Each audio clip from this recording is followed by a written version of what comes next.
Hello everybody, this is Jetta here with Moonflower Insights, and I'm here to talk to you about today, which is a really big day in the astrological and spiritual community. And that is the day that Saturn and Jupiter come conjunct for the third and final time this year. Now, I'm sure you've seen this all over the place. It's called the Great Conjunction, and it's called the Great Conjunction for a reason. So first off, a little bit of a backstory. Jupiter and Saturn don't come conjunct very often. When they do, there's usually a small series of conjunctions, but this really happens about once every 20 years. However, it's been a long time, like hundreds of years, since we've had one of this magnitude. Now, Jupiter-Saturn conjunctions are usually associated with the dawning of a new era, and they're also associated with a lot of revolutions. And even the birth of Christ is associated with one. There's a lot of biblical references within astrology. People might not see it. It's kind of hidden a bit. But yeah, it's associated with a lot of new and amazing things. Now, what makes this particular one special is because today we're having, and it just happened about an hour ago, we're having Jupiter and Saturn come conjunct together in the sign of Aquarius. The previous two conjunctions that we saw this year were in the sign of Capricorn. And pretty much all of the stress and difficult times that we went through during 2020, most of it was associated with Capricorn because we had a lot of really big Capricorn influences this year. Capricorn stands for the bureaucracy, rules and regulations. Saturn is ruled by Capricorn also. So it's a lot of Saturnian archetypes that we see reflected in Capricorn. So what this means and how we saw it, well, when we saw a deadly pandemic sweep the world, and we're still experiencing that. And we saw all of the change that it brought about. A lot of revolution happened this year. A lot of people got really involved with politics. People became more and more and more polarized. And it became really apparent that the way that we had been doing things for quite some time was no longer working. And with that, we really needed to shed away the parts of that which were no longer working. And whether we were ready to or not, a lot of those things fell away. I think of it kind of like a tapestry, and like people came in with really long fingernails and just started ripping apart the tapestry. And as the tapestry began to unfurl, all of these different things that were hidden in the tapestry, hidden in the weaving, perhaps began to fall out. And we can use that to even look at ourselves. Most people I know this past year didn't have a great year. And it was because there was so much sudden change. A lot was ripped out from under our feet, and a lot of dust that we had been trying really hard to not have to deal with came up in our face. And I know I realized the way that this dust was really starting to control me. And I needed to shape a lot of different things out of my life in regards to my life purpose, my life direction, where I wanted to go, and how I was viewing relationships.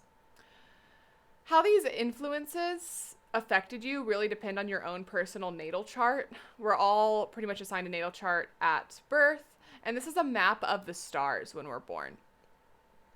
So this map of the stars really shows us how the planets influence us at birth. We can use natal charts to see what our life purpose is like, our karma, what our personality might be like, our core wounds, our talents.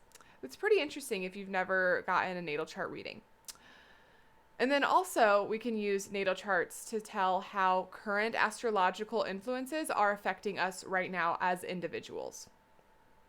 I have Capricorn on the ascendant, so this year did kind of a lot for me in regards to how I viewed myself, having Capricorn in the first house.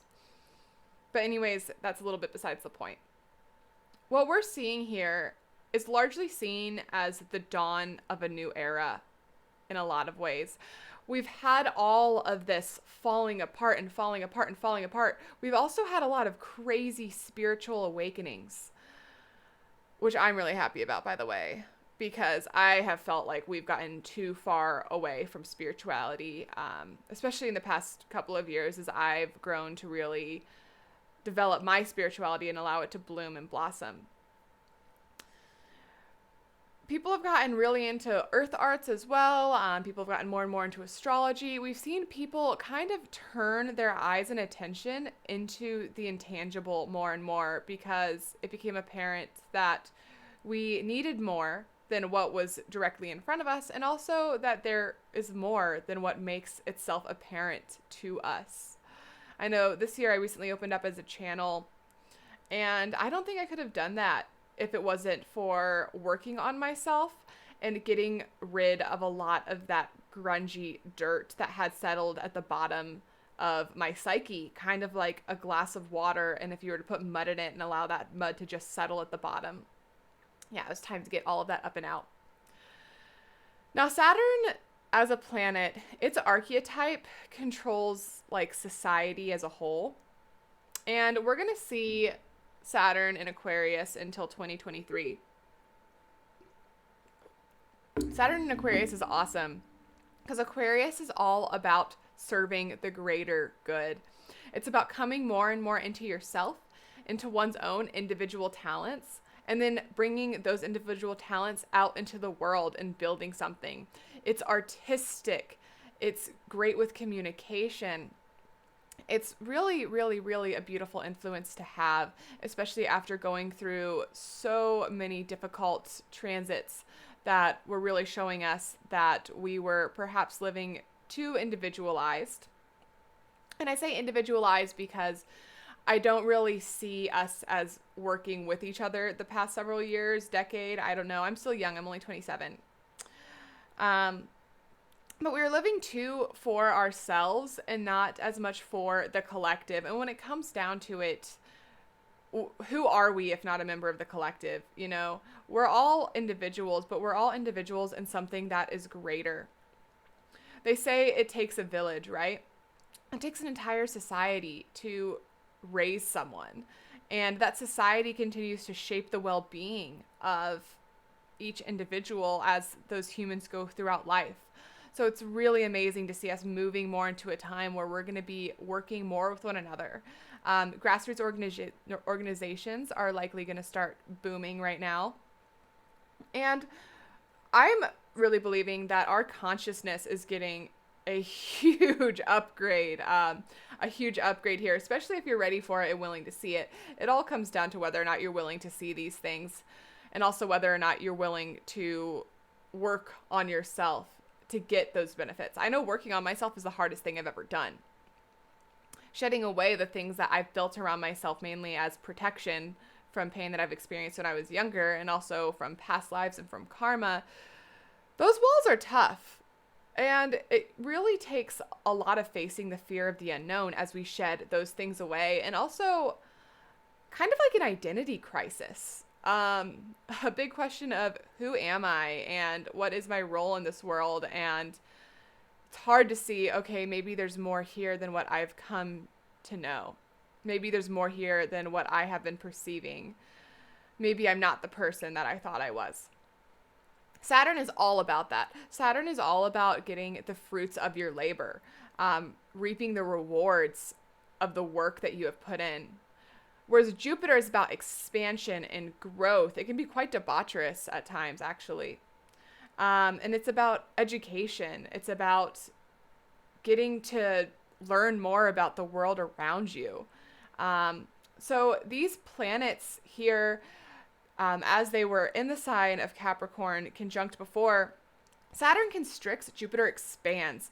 But Saturn kind of had the upper hand on Jupiter this past year, since Jupiter was also in Capricorn, and because Saturn was in Capricorn, which is its home sign, it likes to be in Capricorn. So the expansion wasn't as much as this constricting, what do you really need? What do you really need to get through? Do you really need this? Do you really need this? Do you really need this? No, get it out of here. Get it out of here. Get it out of here. It's been quite a year, hasn't it? I think that we can all agree at that. We can all agree that a year ago at this time. Think where you were Christmas last year or New Year's last year. It was unprecedented. We didn't know, unless you studied astrology, then you kind of knew.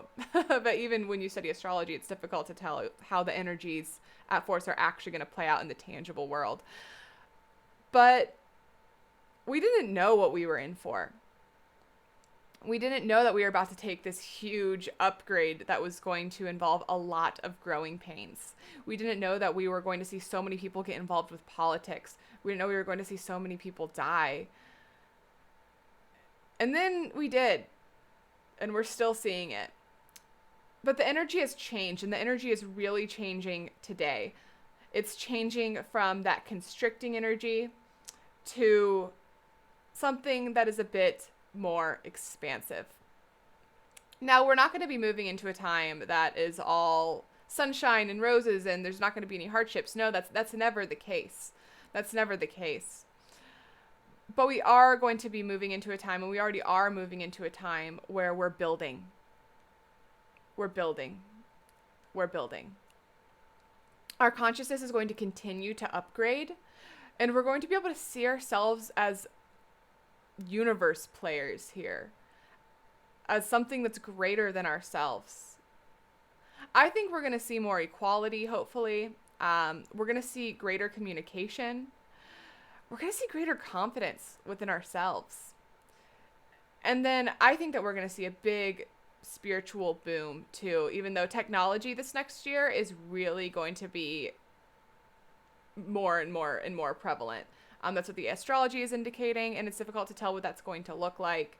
It can be a little bit scary at times. I know I can get kind of weirded out by technology, and I'm saying that as I have a microphone in my face, a big light here, a camera, a laptop. I've got all of these electronics around me. But I don't think that we're going to fall as victim to it as we have been. I don't think it's going to feed our ego as much as it has been, and I don't think it's going to be creating as much of a disconnect between one another. Personally, I'm not a big fan of social media. I recently got back on it to try to promote my astrological business.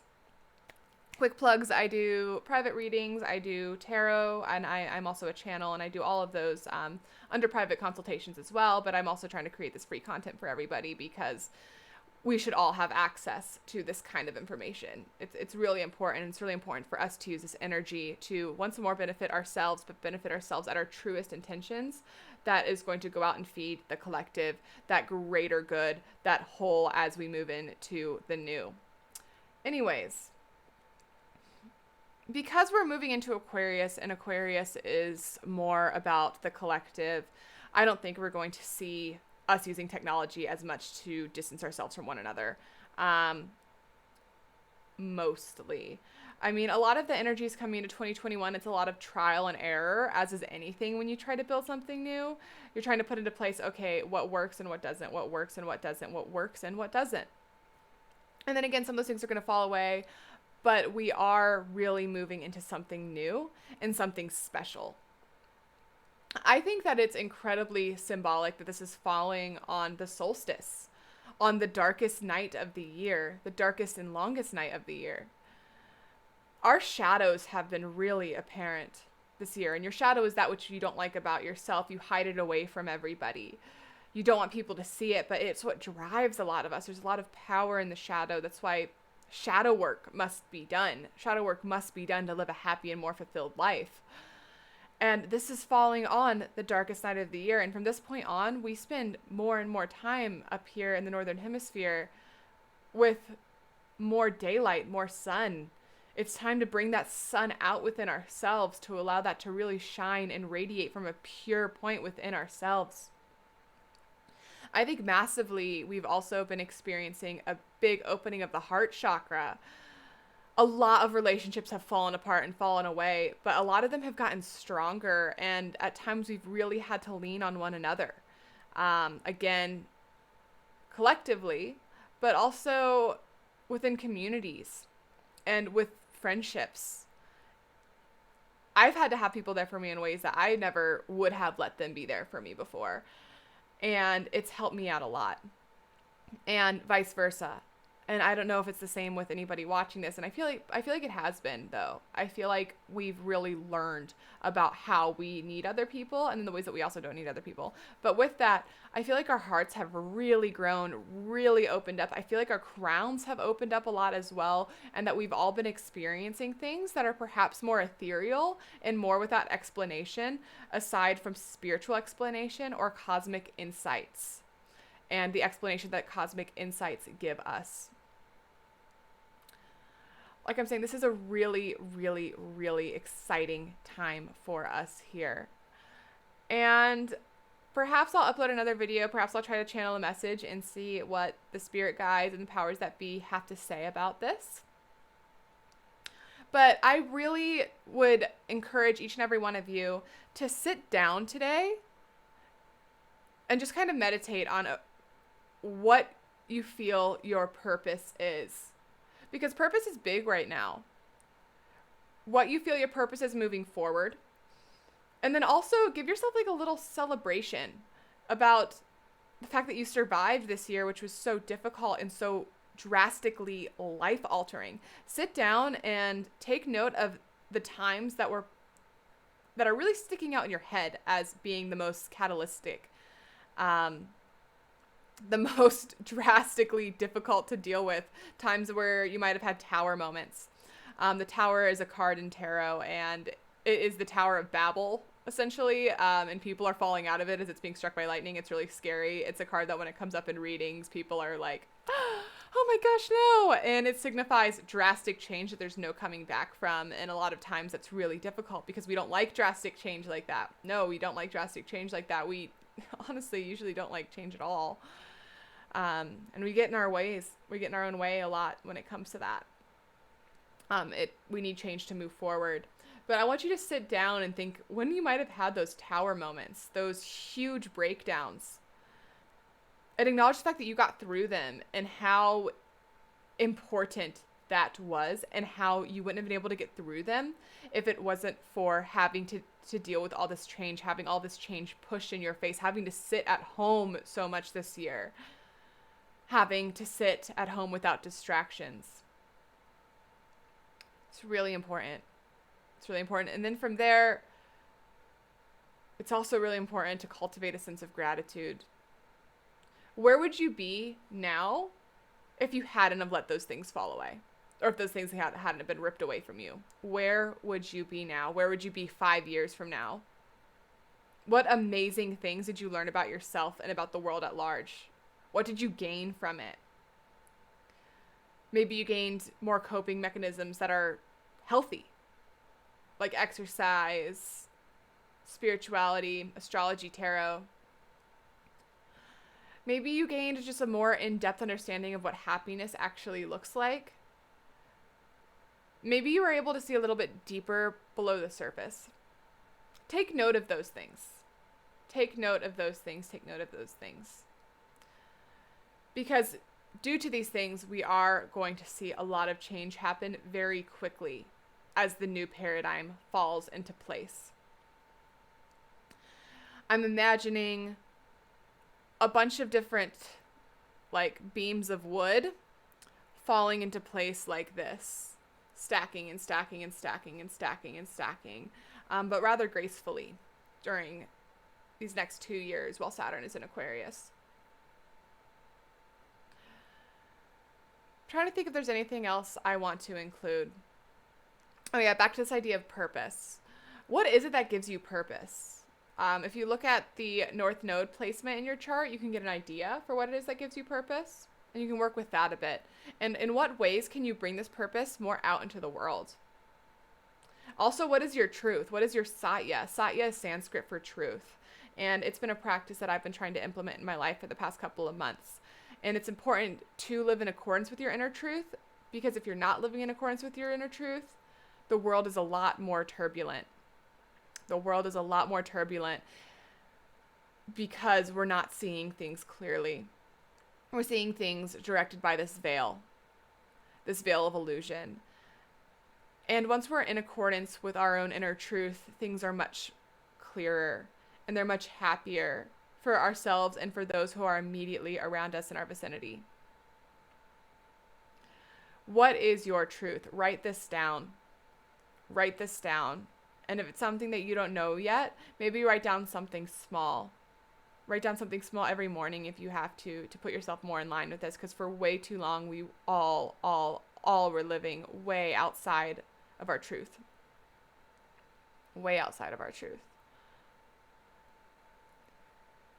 It's time that we live happier and more meaningful lives. It really is. And it really is. And that's what the astrology is indicating as well. It's been a lot of birthing energies lately.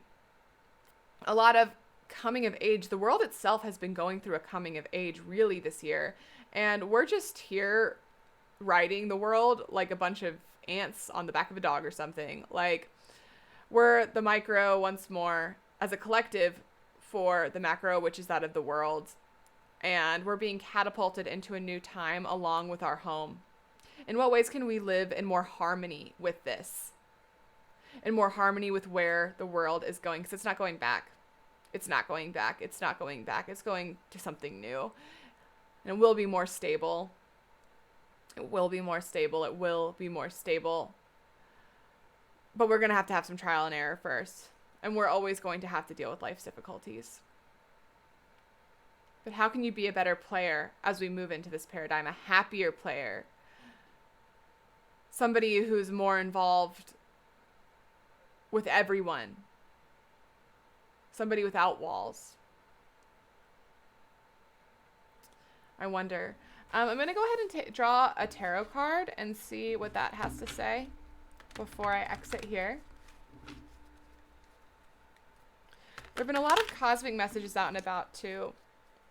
I've had a lot of really interesting spiritual encounters the past couple of months, really since like August, but I've been coming more and more into my spirituality the past several years, and as I open my eyes more, the more I see it all around me.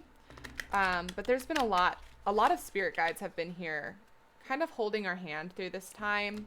I know that talk can kind of scare some people off, or it might seem really outlandish, but it's true. We've had a lot of different beings that have been here, really rooting us on.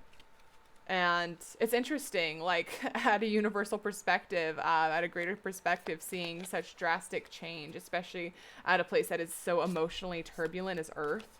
My goodness. Let's see. Any messages? Any messages coming forth? Any messages coming forth? Any messages coming forth for today? The Great Conjunction. Any messages coming forth? Any messages coming forth for today? The Great Conjunction. The Great Conjunction. Any messages coming forth? Interesting. So the card that came up was the Empress, and I have it here. I'm using this Hermetic deck right now. I've always used Rider-Waite, but let's see, my ring light doesn't like this card. But you can kind of get an idea of what it looks like. It might be better if I hold it here. There you go. Maybe I can cover the ring light a bit. I don't know if that helps at all. But another theme that we've been dealing with is that we switched from a more masculine energy on planet Earth to a more feminine energy. And we're really being called to step into that feminine energy, to really embody that feminine energy more and the power that feminine energy has. It includes becoming more emotionally aware and emotionally sensitive and emotionally intelligent. It means putting forth a caring and loving and intuitive side of yourself. I really like this card a lot. I really like this card a lot. And I think that it's perfect for right now. It's more of a card of balance. And when I say masculine, feminine energy, it's just the energy. It's not an identity. It's just the energy. We all have both energies within us at different amounts, really, but we're being called to balance those out. The feminine energy has been suppressed for I don't even know for how long, for so long. And it's time that we grow into that. We grow into that. And we have been. That's been part of what's been so difficult this year, is because the masculine energy got told to sit in the back seat for a little bit while the feminine energy had to come forth and start driving the car, start bringing us down this road towards the new paradigm. And that was difficult. But it had to happen. It had to happen. It had to happen. I really call people right now to get in touch with their intuition any way they can, through their intuitive arts, through dream journaling, maybe card reading, maybe just spending time outside, seeing what you read in the world around you. It will really help us as we move forward, and again, as we move forward into a more authentic and real and transcended version of ourselves. We're really quite lucky to be here during this time, and we're all here during this time for a reason. We're experiencing a mass awakening, and it's really, really beautiful, as well as symbolic. It's very symbolic at the end of 2020 to have this influence that's going on here with Saturn, Jupiter, to be moving forward into the new year, to be embodying the sacred feminine energy more and more that we're being called to embody. We're going to have a fertile spring. I'm sure of it. Anyways, thank you so much. Links below for Instagram. And if you want to book a private reading, link below for that as well. Maybe I'll see if I can get a channeled message up today for this, and sit with yourself today. Be with this portal that we have open right now, and really put your own divine, individual, pure intention through. Thank you so much, everybody.